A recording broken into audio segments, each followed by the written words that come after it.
Hopefully my computer reacts with us today. We are live. Yes, we are. Welcome everyone to another Facebook Live with Dr. Nelva Bryant. Um, I hi, almost.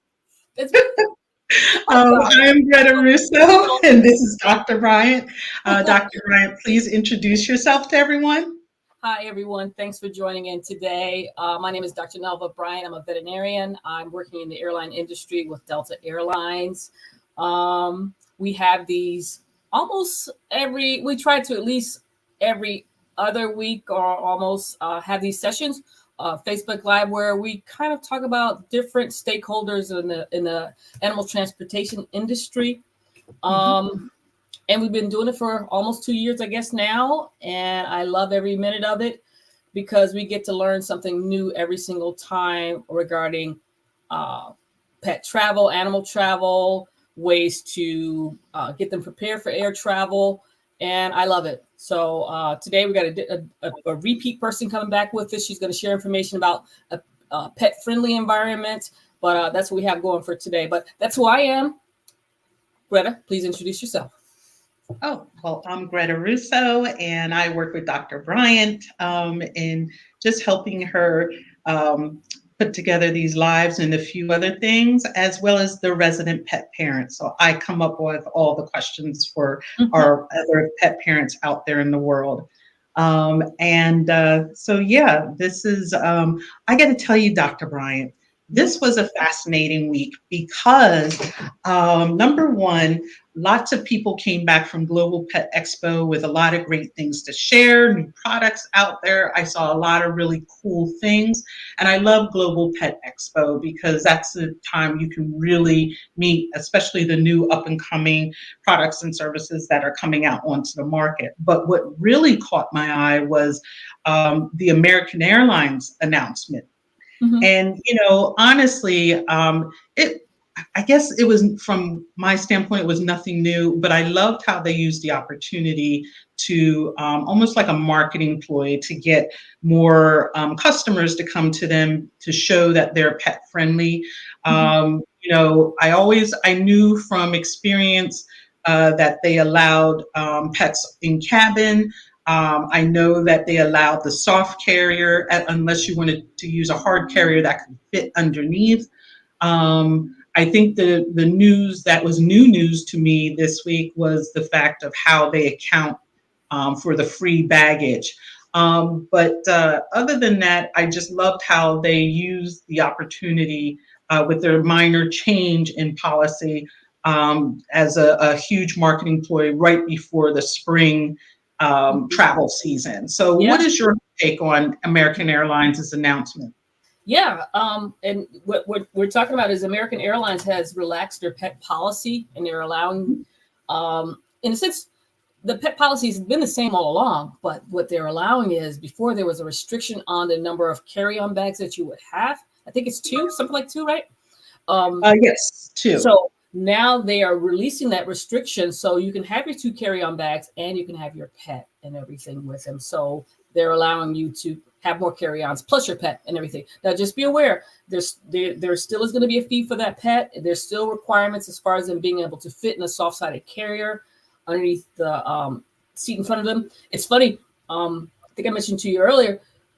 When I initially saw the headline, I was just like, do they mean that they're allowing them any pet to come on or whatever? And that's not the case, folks. So please research it further. If you want to travel by American Airlines, realize it still is the pet policies in place. They still will require the pet to be inside the carrier.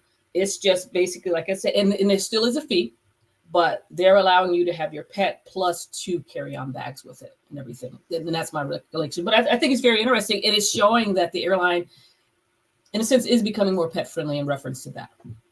Yeah, because and I've always have been an American airline traveler, and so it really is inconvenient when you need your two carry-on bags, and then but if you bring your pet, the pet's carry-on bag they before used to count as one of those bags, Mm-hmm. and that would be an inconvenience to you, and with having one last bag. So it really is an amazing benefit to be able to let the pet have their one bag, and then you can still have your two bags.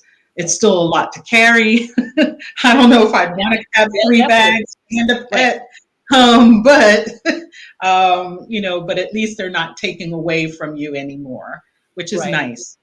Right. I But know again, I've seen a lot of pet parents would put all of the pet stuff in their bag. So the carrier just had the pet, and then they usually the pet parents did not have a separate pet bag to pack stuff. mhm, So it's a nice benefit from one end where they're allowing that, but it is a little bit more cumbersome to now carry three bags plus your pet in a carrier. right. So I guess it's four. So Yeah, it's still a lot, but it's a benefit for people traveling with their pets in cabin. But again, I'll go back to reminding folks again, please research the requirements. I'm sure American Airlines, just like other airlines, will limit the number of pets being traveling in cabin. So it's not a situation where you would think that, oh, well, I could just take my pet with me. And no, there's still going to be some policies that you have to follow in reference to that. And I'm sure they're going to still limit the number of pets traveling in cabin. So be aware of that and just research it. But again, it is a benefit for the pet owner traveling. Now they're not restricted on their bags carrying in cabin. So that's really good. when you have traveled on Delta, have you been on the plane with other pets with you on there? I've seen them a couple times. They're usually, it's funny, they're usually quiet and you never notice it until after the fact when you're leaving, which is great. You never really know it. I traveled one time. I think I shared a story about the time I traveled with a puppy, transported a puppy to Pennsylvania for a pet owner. It was a long situation where the puppy got sick during transport. It received care in Atlanta.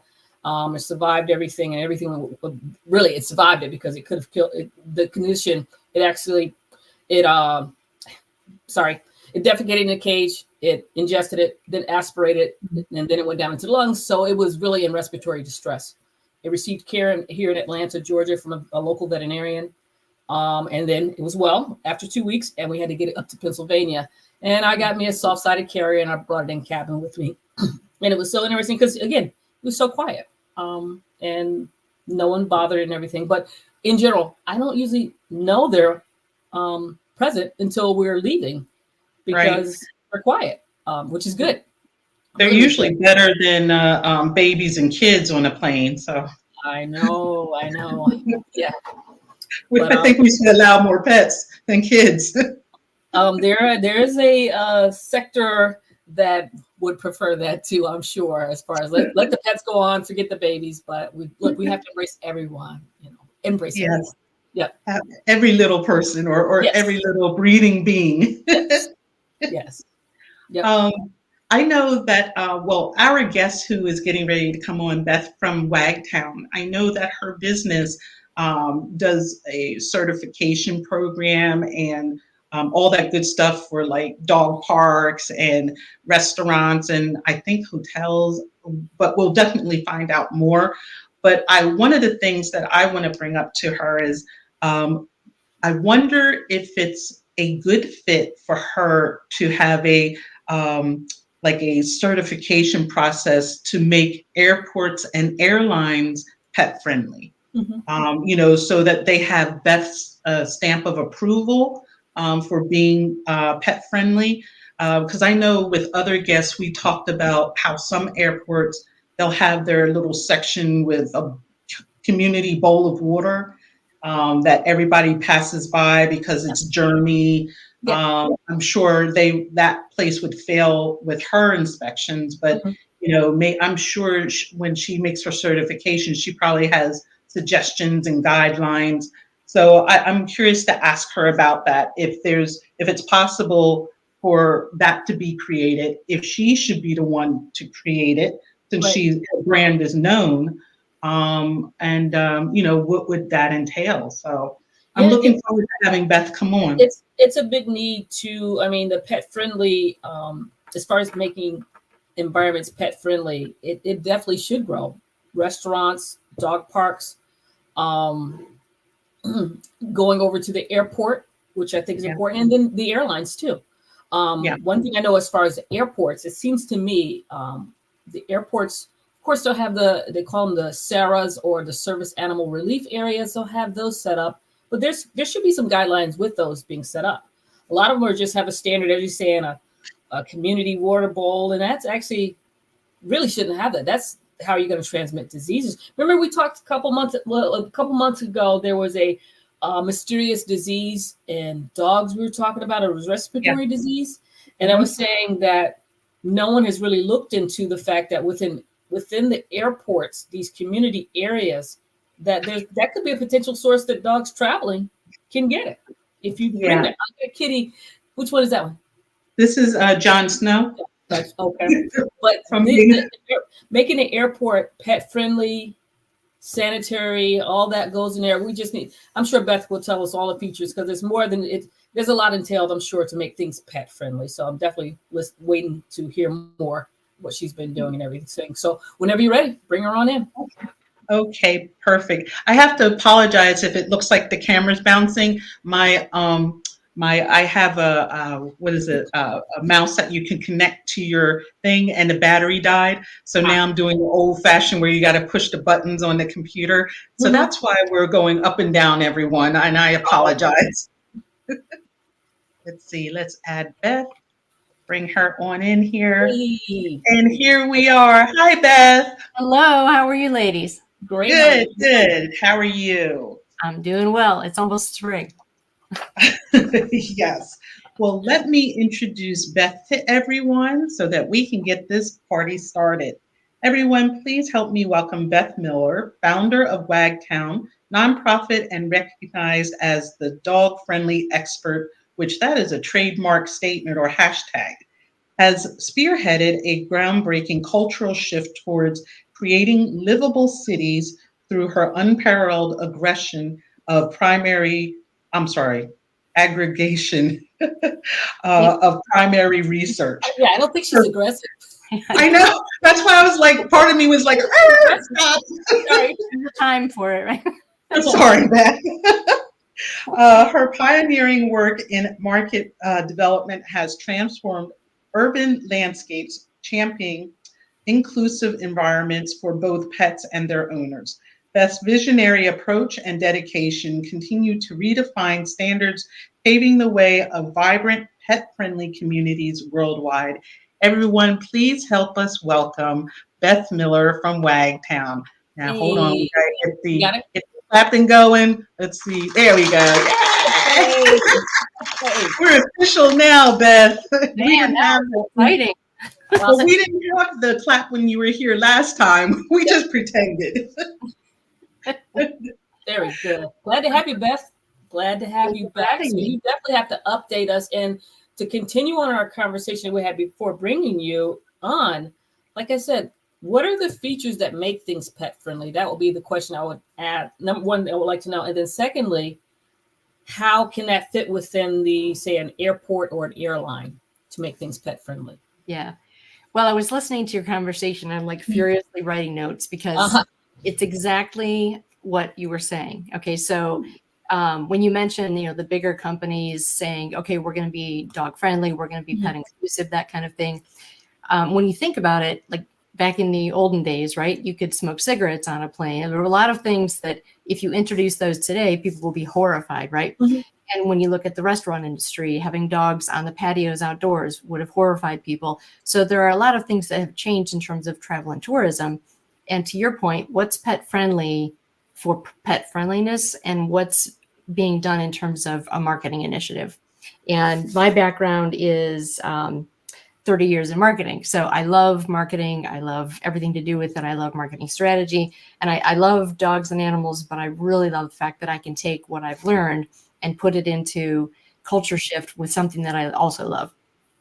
So like if you take a look at like Better Cities for Pets or the stuff that they're doing with the Marriott and trying to help with Bark Buildings, and the Mickelson Found Animals has a pet inclusive initiative. So there are a lot of people who are looking at making communities more inclusive in ways that it's easier to own a pet. You have more access to resources, because there's a lot of inequity, not only in representation of who's in the pet industry, but how we serve those people. And so when you take a look at just the airline industry, what people are looking for right now in terms of dog friendly is not what they were looking for before, right? It used to be, sort of iconic to say that you were that way. But now if you take a look at advertising, right? I'm obviously into ads, right? If you look at an ad and just count it out, there are very few commercials now that don't have a dog in them, right? And my friend Kristen Joy is busy constantly because they want to be in the movies, they want to be in commercials, they want to be in photo shoots. I met a person at Global and the Pet Summit that her business is when people want to have their dogs be a part of their wedding, but it's, kind of a lot, right?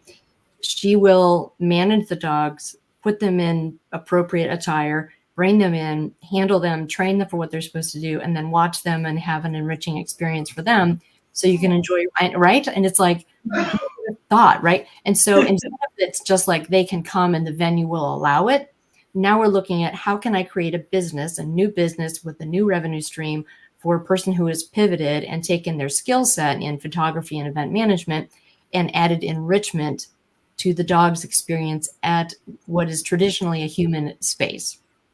Right. So in terms of with the airlines, so on the way to and from Global, we drove down. So we're in Ohio, driving there and back, and there's this little section about an hour north of Macon. And I counted, because we saw it last time and it ticked me off, 19 billboards that mentioned that there's a dog park at this specific marathon station. Wow. 19 billboards. And we're talking about boards that are on a major interstate that goes all the way from top to bottom in America, right? That's an expensive billboard. And they were all in very good condition, which means they're up and maintained on a regular basis. I have not seen those billboards not up. And the way that outdoor ad placement works, you put it up, it's up for so many weeks. If you buy it again, they put it up and kind of maintain that. But you have sort of first right of refusal for those. So they've maintained that position, and they've been using the bait of dog park for who knows how long. Mm-hmm. So we're taking pictures. We're stopping at all the marathon stations thinking, is it this one? Is it this one? Nothing. We finally get to the one. The sign that they have, the big marquee, says like "Go Dogs," dog park, all this dog stuff. So we're looking and we pass this area where they have this, it's fenced off, but it's only like a 20 by 30 area or something. So we're like, well, that's not it. Drive around to back where the trucks are, because frequently the pet relief areas are in areas that I would consider triggering or frightening to dogs. So right. We're going to all the bad areas thinking it must be over here, and nothing. So we go inside and I'm like, I recorded it because I'm like, this can't be right. I'm like, where is the dog park? We have our dog with us and we're like seeing all these billboards for dog friendly, right?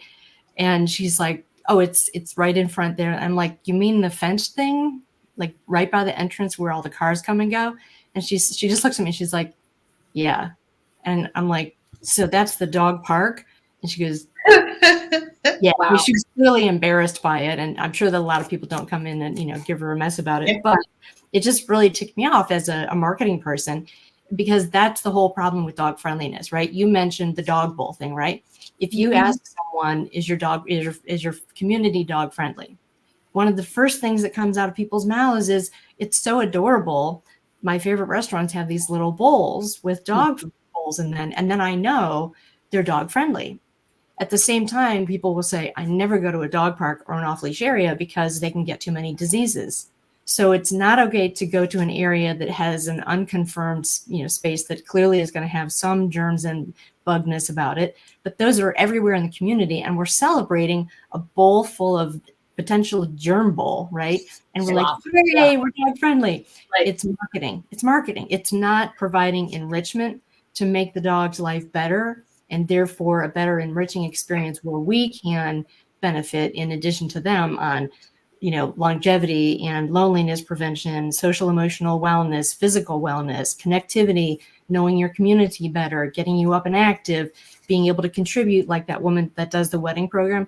This is a whole new revenue stream. That's another thing in the pet industry. She's adding value to her community because she's adding an enriching experience that increases the livability of that community. Right. When that happens, people want to live there, they want to work there, so you have an easier time attracting and retaining employees. I mean, it's just such a win when it really means that it's not just that we're friendly in our mindset, that we like that term, but that we're willing to commit resources and talent and meaning behind what we're saying about that. Absolutely. And just with the assumption that not everyone here has was on when you came before, if you could quickly define Wagtown, who you are and what you do, and then so that everybody will understand the conversation a little bit better. Sure. Sorry about that. Let me just jump right in. First of all, as I mentioned, my background is 30 years in advertising and marketing.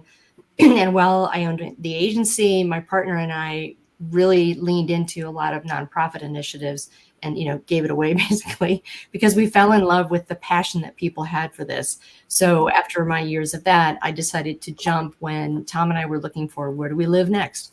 And we Googled dog-friendly cities in America. And I think at the time, the number was 28.7 million hits. So our first reaction was, we can live anywhere. Hits everywhere.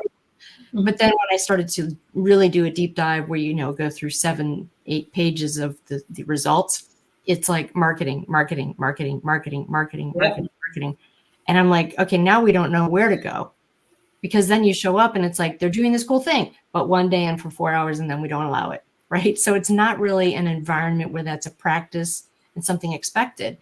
And I thought, well, that's ridiculous when we realize the trickle down is something that I love, which is livable cities that include something that I adore, which is dogs. So how could I maybe dive in? So I quit my job, left C-suite, and went all over the country. And to date, I've done more than 800 interviews with people. And it wasn't just in humane society, animal advocacy space. It was also in travel and tourism, transportation, economic development, public art, public safety, public health, restaurant industries. Because when you plop a poodle into a town, as I say, there's what I call dogification effect, where it kind of, it sends that ripple effect beyond that dog owner and that family into pretty much everything that community represents and needs to address. So what I wanted to do was figure out what's the secret sauce of that? What are some indicators of that where we could score places on how dog friendly are you? And realizing after that research that it's a very long curve of it depends. So being empathetic about that and then creating proof of concept projects that address things like safety for kids with dogs. So creating a curriculum for that. So I wanted to kind of take what was being done at the macro level to say, go to the Bonvoy suites and say, could you take some of your hotel brands and make them more pet inclusive? That's a huge win. And part of that is getting rid of the myth of the insurance issues and the operational strain, right? It's just a mindset change. So many things that we thought were impossible are now becoming possible. And it's not because the logistics changed, right? We do have some other tools to use, but there's been a reprioritization of that. And so my role then is to help communities lean into dog friendliness, not as a cute thing, but as an economic driver, as an improvement to access to resources, to defraying some of the cost in public health. So it's a much bigger project than we thought it was. And now that I've done this deep dive, I love having that moniker of dog friendly expert because it needs to be redefined on just about every level. Mm-hmm. Absolutely. I love that. And with people like yourself and others who are really helping to change the culture and the mindset, that's making a huge impact economically. So that now major brands like the Marriott brand, they have whole floors that are just pet friendly instead of just a couple of rooms. So that's because the mindset is changing and people like yourself is helping to spearhead the charge. So thank you for what you're doing. Well, thank you for spotlighting these things. Yeah. You know what? I'm just thinking just off the top of my head too. I mean, you're talking about tourism, say the different hotels or something like that. what about, no, what about apartment complexes that, what about That's a huge one. even What's that? subdivisions where I live? Is it pet friendly? Is it truly pet, No, you no, have it's a you big have problem. some townhouse communities that will have what's called a dog park fenced in area for the dogs.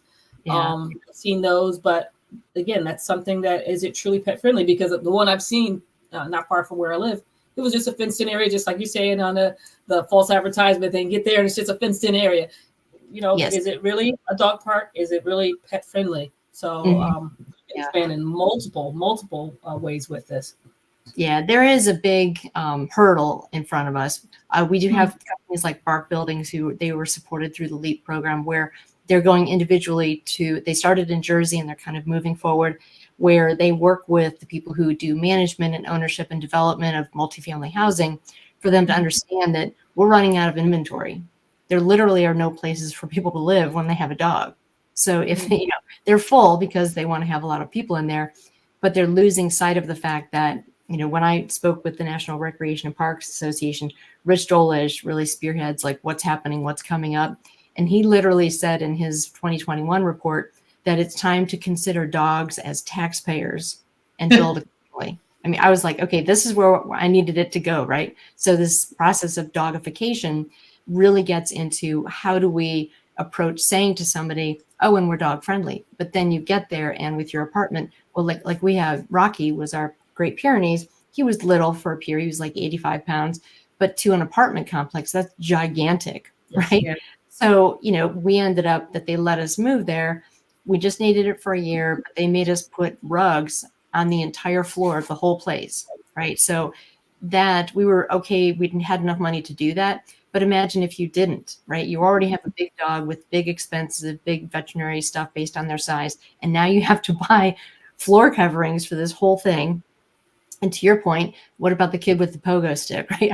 If they even have those anymore, so there's a big gap there with home, the homeowners association thing.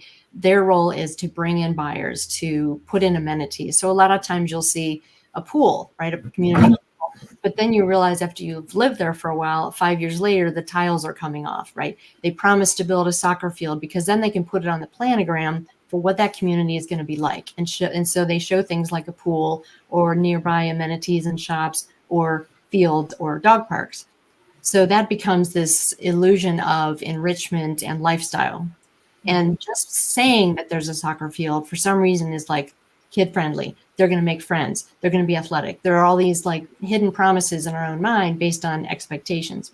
When it comes to dog play areas, as you mentioned, that they can be disappointing when you consider the fact that there are no regulations, there are no inspections, there are no safety guidelines. There is nothing to say that this that this park for these dogs is safe, or that it's safe for people, or that it's accessible from an ADA perspective, or that there's potable water nearby, that there's a waste management situation.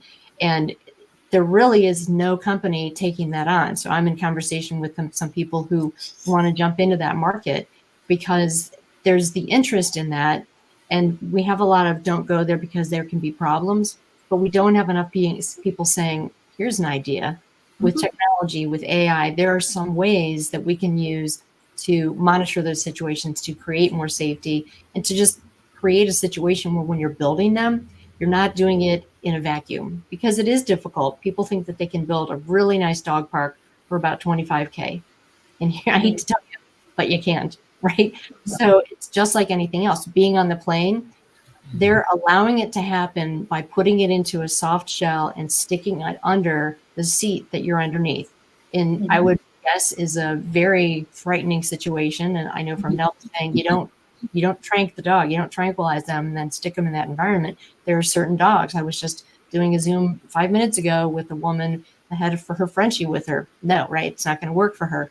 No matter what kind of dog is that, are you allowing it to literally squeak through the cracks to get to that destination? Or are you saying this is a travel companion that just like first class, where it's like, here's a warm towel, here's a pop in a real glass, right? There are ways to make people feel special for the right amount of money. I would guess because there's a lot of disposable income, you already are traveling, you're already paying for the extra seat. is it really that unexpected that then American would say, or Delta would say, what if this was an experience for the dog that when you go somewhere, they're like, yes, we're flying, right? But it's not run that way. We don't see it that way. We didn't used to do daycare that way. We didn't used to do grooming that way. Everything now is my dog going to enjoy this experience? And not everyone will be able to afford that until it becomes normalized. And then it will become par for the course. But we're not there yet. When you look at a super commercial, the commercial basically is, here's a car and we'll put a dog in it because we support dog stuff, right? They have certain pillars that they hit. But now when you look at their commercials, it's not really, I love this car and I love my family and we go to the mountains and, oh, by the way, our dog comes with us.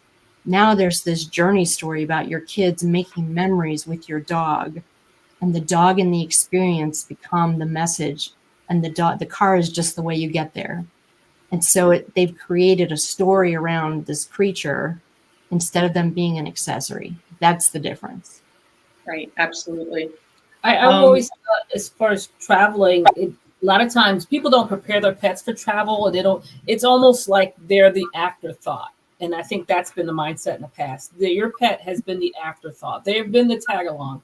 Like it or not, they're coming, and that's it, kind of thing with them. And even going as far as preparing them, get a crate, put them in there, they're coming. You're not preparing them in reference to it. You're not considering them. So your initiative is saying you're considering your pet. Well, your initiative is, I always go back to pet friendly, is more than just, it takes responsible pet ownership. It has to go hand in hand with a pet friendly environment. So I always say the best way to really friendliness is irresponsible. Irresponsible ownership is the killer. And the more we get freedoms, the more we're going to blow it. When we did, so we helped with some legislation change in Ohio, because until 2018, it was illegal for like the Humane Society to do an event on a restaurant patio because you weren't allowed to be on the patio with your dog. And so changing that was great. But now you have, a bazillion people in the state of Ohio that are like, yes, let's go. But they don't do what we've developed a program called Pack a Doggy Bag. Because when you go out with your toddler, you have like a world supply of Cheerios and toys and something. And everything. Right. Yeah. You don't go, you're like, I got the leash, and maybe you bring a poop bag, right? But you wouldn't do that with the child. But we're now to a point where we regard them as family or children in many cases. So people are not doing that. So they show up without calling to see if they are dog friendly. They don't really know how to read the dog body language of other people, or how to tell people and to protect their dog and their own agency when they're out there.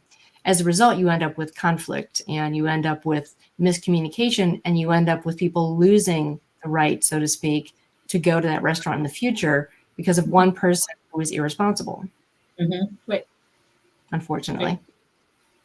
Now, I had shifted the conversation, which I apologize, so I'm going to take us back. You started to talk about pet friendliness in airports and airlines.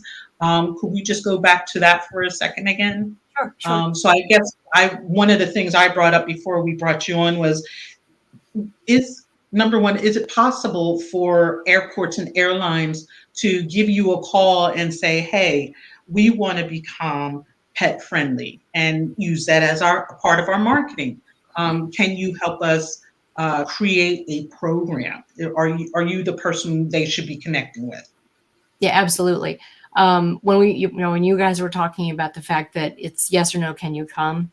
What they really need to be is a resource for how to ensure an enjoyable, safe experience for your dog to get there. So do they offer coursework or prep materials? Are there videos that you could watch? Are there quizzes that you could take?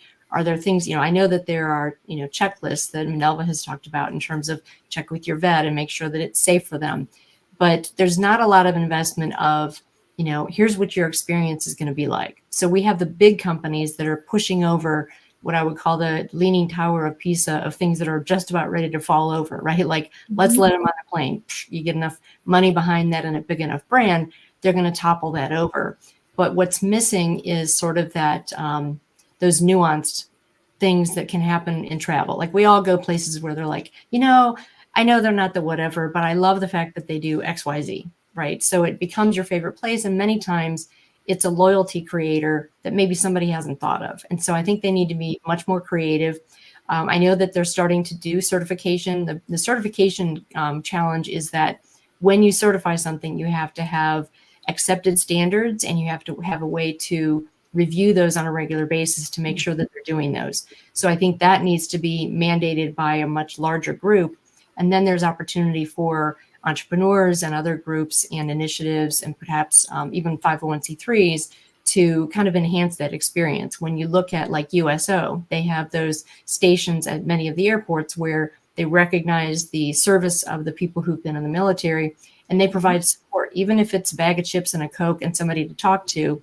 That's different than here's your crate that you can shove under the seat, right? What if there was something that was like, they have the safe rooms or the sensory rooms for people who have, sensory issues on whatever they are on the spectrum to help them get through that process. We've started to see dog waste stations, which are historically right by the HVAC system, which I don't know if I could make myself with that behind me, let alone these dogs that are already frightened and about to be either stuffed into the thing or taken out. And they're like, what the heck just happened to me? So you'll see a dog waste station and it's like the Taj Mahal in some places. In other areas, it's a hole with, a thing like, please don't make a mess. So there's clearly scope. I understand that it's a financial investment. There's some training that has to go along with it. There are some operational and just SOP things that need to be arranged for that. But when you take a look at the payoff on that, if you can accommodate the service animals, even in areas that I've seen where the pet waste station is in the middle of the walkway. And so, in some ways you're like, ew, right? But who hasn't seen a dog poop? Who hasn't seen a dog pee, right? It's not like we're going to die from looking at that.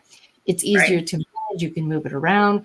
And I think between turf options and things, we can be much more creative and we can raise the expectations for what people consider to be normal. And so I think in terms of travel, it needs to be more of a perspective of the entire experience and how we're accommodating the comfort of that. And, bathroom facilities are just table stakes for placemaking. And we're not even managing that correctly. Right.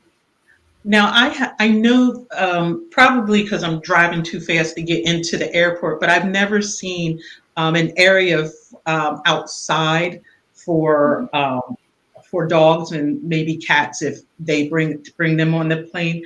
But when you were talking, I was kind of visualizing, if they went and built cell phone areas where people can go and I guess talk on their cell phone.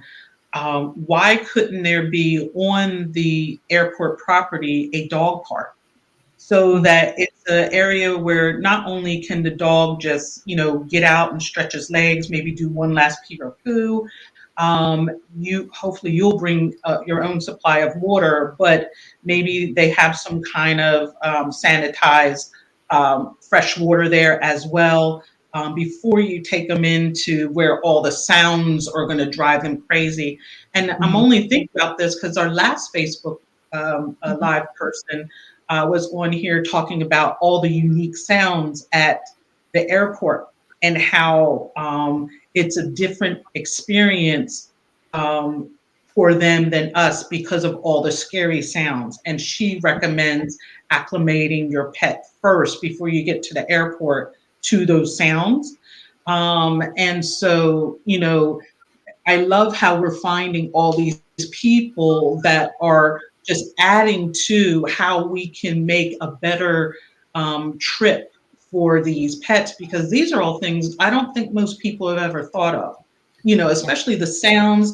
What you were just bringing up, I was just thinking, if there was simply a place that was on grass away from all the sounds that the dogs could relax and do their business and then take them in, something as simple as that would be the greatest thing I would imagine for dog owners. And just to add a little bit, that was Gretchen Beckert, I believe, who talked about basic sound therapy and how animals should be desensitized to the sounds because we can't get rid of it. You can't eliminate it.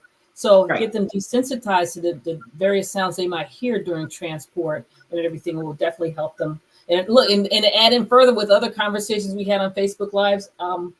I keep saying David Servidito with Vet Verify.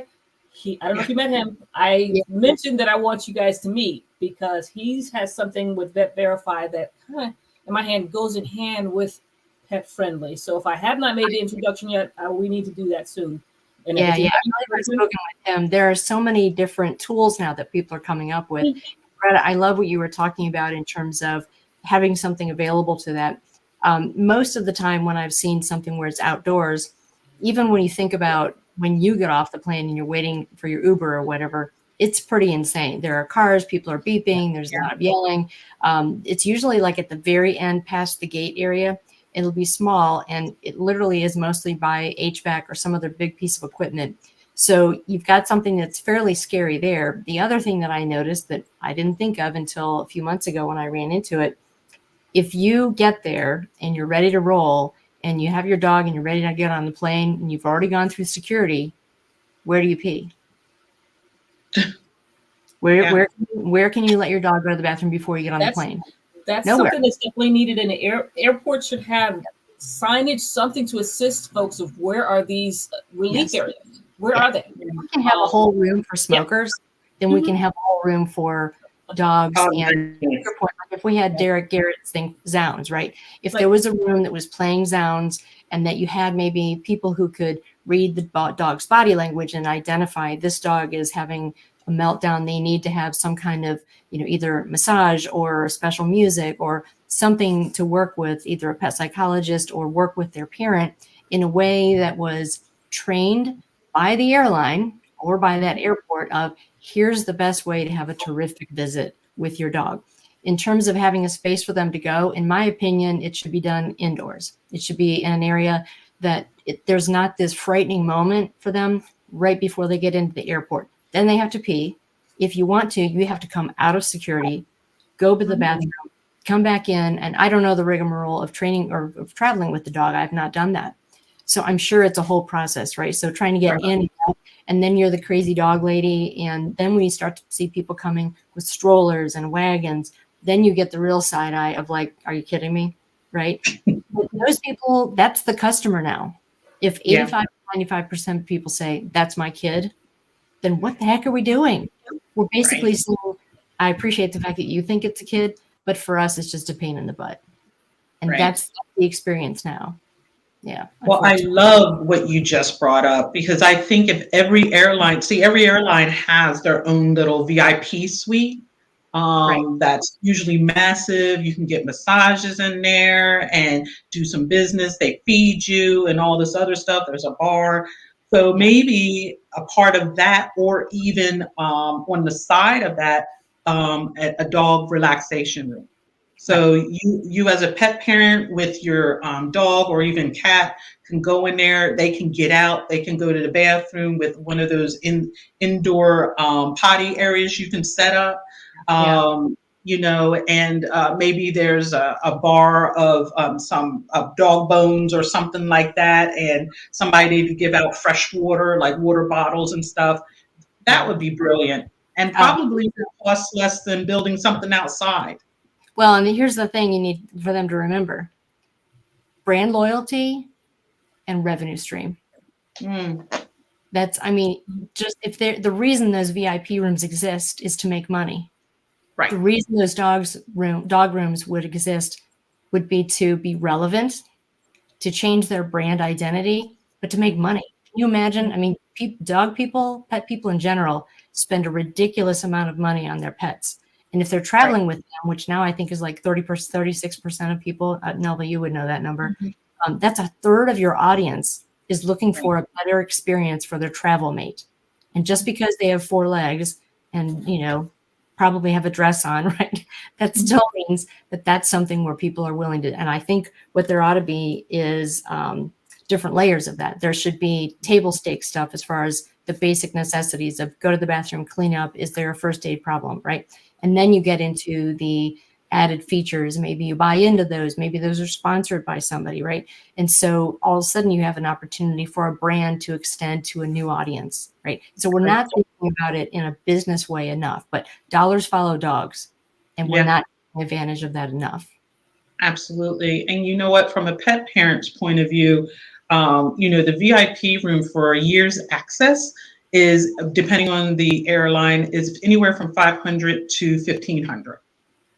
And it's like, as far as a pet parent's concerned, if we could get all that for our dog once we get inside and you can just relax, oh, I think a pet parent would eat that up. Yes. And that allows you access to everyone all over the United States. Oh, yeah. I mean, it makes perfect sense. What's that? It makes sense to do something like that.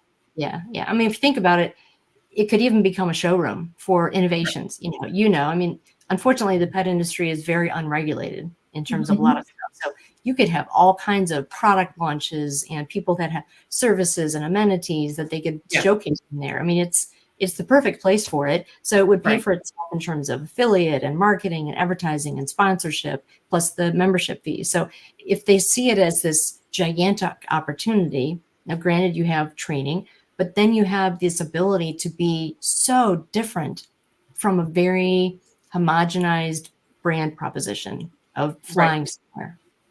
Absolutely. I think that's brilliant. I'm gonna keep your quote. Sorry, one quick second. I'm gonna keep your quote, Beth, because I've never heard anyone say dollars follow dogs. But that is a very good quote that I'm gonna keep. I'm probably gonna use it in a presentation, but I'll give you the credit for it. That's right. Give me dollars follow dogs. Dogification. Yeah, there are certain things where the wag happens. Those are my jam. It's gotta be something. I love it. Yeah, look, I'm sitting here jotting down notes. Trust me, I have dogification is written there too. Yes. Excellent. Yeah. It's all about, with my reputation, it's, the credibility perspective. I haven't been paid for this for almost 7 years. I wanted to do the Alan Watts, what would you do if money didn't matter? What makes you itch? And the money will come. And so now I'm working on, a project and an event, the Dog Friendly Summit coming up. And that's a way that I can pull together the experts, the innovators, the change makers, and put them to work in spreading the word, in inspiring people, in bringing new products to bear, and really giving people the tools that they can download and action immediately, become a part of that solution, and learn that it is a lot about so many things, not just being different in America, but it is globally very different when you say, what is dog friendly? Right. Absolutely. Well, you mentioned that you were starting a new project. Are you able to go into it a little bit? Like maybe what it's called, what it's about? Well, it's still in the intellectual property paranoia zone. Okay.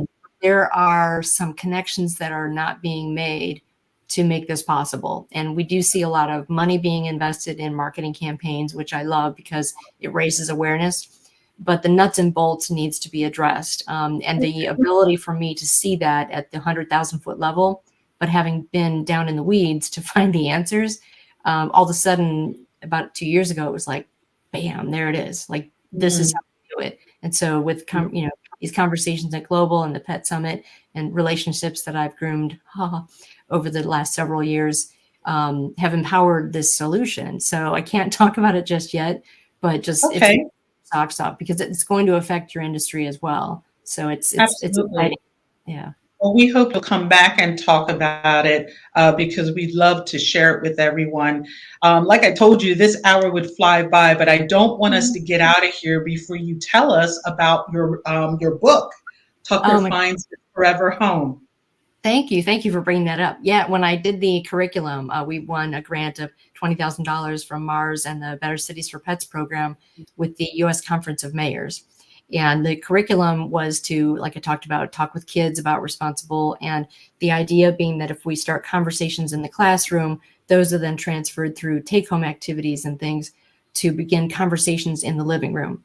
And as a part of that, I wanted to really touch base with something that would affect conversations about self-worth and social emotional wellness, which was such a big thing around that time, a few years ago. And so I took the leap and I wrote this book called Tucker Finds His Forever Home. There we go. And this is an example of something that I give 100% goes right back into the work that we do.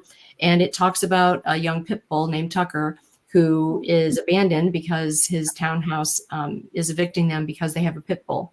So they have to release the dog. His boy leaves him at the park. And so we watch the dog not understand what's going on and go through sort of that shelter process where they get excited because they have someplace warm now. People are talking about adoption and they've got a fresh bed, but then listening to over and over again about judgment of them, people labeling them, the loneliness, the hope that's dashed, the despair, and watching other dogs just go and go and go simply based on what they look like, until someone comes in and sees Tucker for what the dog really is. Yeah. Take the dog home and then lives in this environment where people pick up the dog's poop. They have leashes on them. They're allowed to take them into places. They go to classes with them. And that the dog then believes again in themselves. And there's a section of lessons from Tucker about self-worth. And so trying to help them understand what that journey looks like. And that's why dogs sometimes have very, very different personalities and very different life experiences.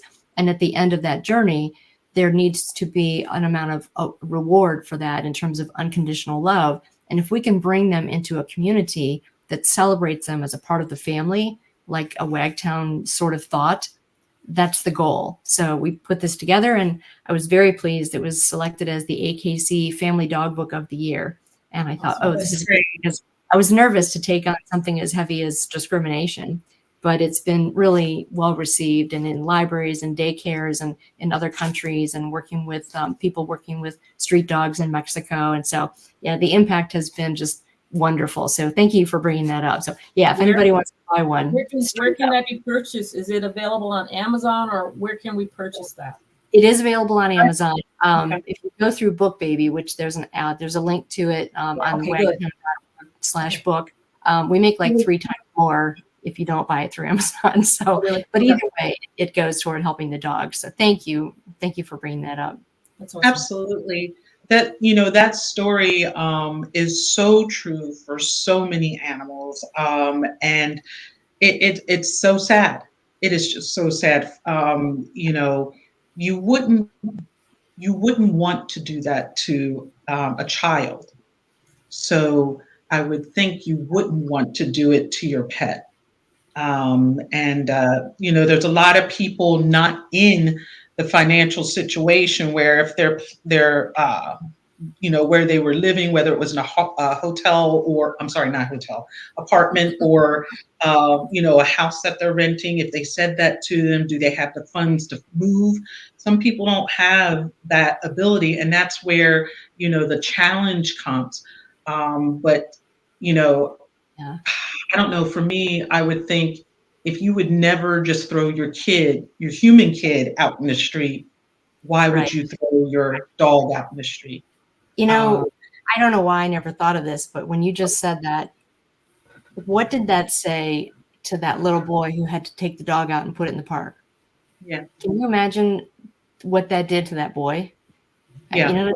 It's just, I don't know, the lesson from the first page, it's like, this is what we did to the dog, but look what we did to this human. This is their experience about how we care for animals. Right. It's acceptable. So when you become an adult, you can continue the cycle, or the child can be like, I'll never do that when I grow up. Yes, they're not disposable. Yeah. I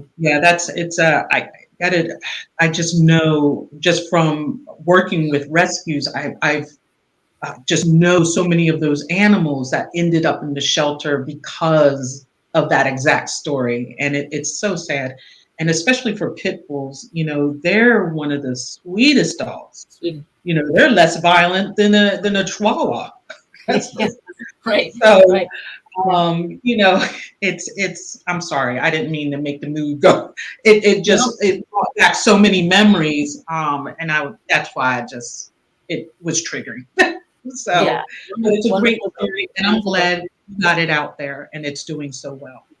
Oh, thank you very much. Thank you. You're welcome. Dr. Bryant, do you have any questions for Miss Beth for us? No, I think you're outstanding. I'm going to quote you on some of my presentations moving forward. I think it was a really valuable conversation we had today and very enlightening for those that are listening. So I want you to continue doing what you're doing and definitely support you. And we could probably, goodness, after your summit or whatever, let's, maybe we can have another session and a recap on what happened. And we absolutely need to have you as a part of that summit, because what you're doing is you're changing lives globally with your work. So yeah, we definitely want to share that, because this is a global perspective and it's so different in different places, but there are so many things that you're bringing to the table that are immediately applicable no matter where they are.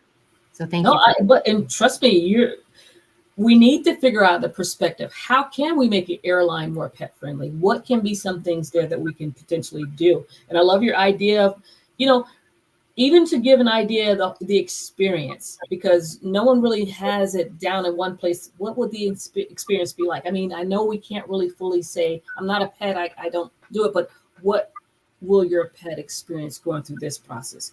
How, and I've had questions on this. How is it going through TSA? How's this?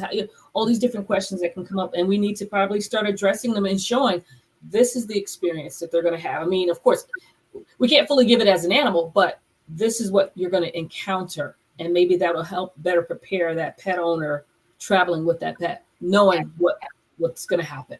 Oh, I agree. When you think what they do with service dogs, you need to be bulletproof on all of those experiences, right? And it's because they know that if they have a reaction or they're afraid, that they can't operate on that single task for that single person. It's no different than preparing your dog for fireworks, right? There needs to be some prep for that. And so, I totally agree with you. If there's a way to connect with people who would do a program like that. Yeah, I had this suggestion for service animals, and I have not yet figured out how to make it, to have it happen within Delta, but this is my idea. I don't know if you're aware that most airlines probably have a training center to train their flight attendants and everything through their system. Well, in the building that I'm in, there's actually parts of aircrafts in the building for training purposes. And I was like, wouldn't this be a great environment for someone with a service animal? Say a group comes in with service animal to train them, and they'd have an opportunity to be on an aircraft without actually being on one, but the environment to show them this is a space. They have to be comfortable in this foot space and everything. It's an idea I have with Delta. I don't know how to make it happen. I haven't connected with the right people yet, but to me, that would definitely enhance that experience for people, service animals. What's that thing called where you put your bag in to see if it's the right size, right? You actually have that where it's like, it's like, can you ride a roller coaster, right? But here's this thing. Great thing would be like, for, not to call out Becky, but dog TV, to have something for them, like before you fly. This is pets fly. They should go through this, program about, desensitization. They have that amazing app. And so something like that could potentially be sponsored by the airline system, that they would connect then to create those experiences. Because I agree with you, the idea of knowing that my dog is not going to be negatively impacted emotionally and mentally and potentially reactive for life based on trouble if it's not done correctly. Right. So if you figure that out, let me know. I'd be excited to talk to you about that. Well, we've got to talk more either way and just really brainstorm and come up with ideas together. So I'm definitely open to that. Definitely. Absolutely. And I think that would be a great thing and a great place to probably create training videos, and stuff like that. So, and I think service dogs would probably be a great group to test out things, because they're used to getting on them, as opposed to getting a pet or maybe a frequently flying pet parent, get them and their pet on, so that you can try different things out and ask them questions at the same time, because that's a resource group right there that could give some inside tips on where airports and airlines can improve. Yeah, I wonder if they could bring in, dogs and trainers who specifically work with either veterans or victims of something, where they would understand PTSD and triggers. That might be a really interesting conversation to have those people, in service with their dogs when they're used to being in service in general, giving them that higher purpose and, benefiting from working with the dogs. Yeah, I love your idea for doing that. That would be it just sounds soothing and very caring on both ends. Yeah. Well, we'll all have to work on it. We'll get that together. Despite everything else we're doing, we're going to work on that. Right. Right. Well, thank you so much. I wanted to make sure we shared Beth and Wagtown's information. So if anybody wants to find out more about Wagtown and Beth, you can go to wagtown.org. Also, I discovered going on your website that there's a box that pops up where you can get a free guide that Beth gives you called Get Out and Wag, the essential pro tips to help you stay safe, be prepared, and enjoy time outdoors with your dog. So definitely visit wagtown.org to find out more information and learn about her journey and everything she's doing to help make places pet friendly. Also, you can follow Wagtown on Facebook and Instagram on Facebook, it's wagtown.org, and Instagram, it's Wagtown. So, awesome. Ms. Beth, do you have any other final words you would like to share with everyone? Other than get involved, learn more, expect more, and be responsible about it, and tell your dog I said hi. Absolutely. And your cat. I saw the cat, which is beautiful. Oh, you saw the two of them? Well, the first one was Jon Snow from Game of Thrones. And then I would have gone with Arya, but, to each their own. I love the tail going. I adopted two brothers I adopted, and I'm a huge Game of Thrones fan. And my two favorite characters were Jon Snow and Sam Tarly. So John's brother, Sam Tarly, is out in the living room. Oh, I love it. Yeah, it's such an intricate show. And even that, showing the relationship between animals and people, right? That's part of the charm. Oh my God. Yeah. I love it. Yeah. Well, thank you again, Beth. And that was another episode we just wrapped up. And we will see you all soon on our next Facebook Live with Dr. Nelva Bryant. Bye. Thanks for joining. It clicked. It didn't go off yet.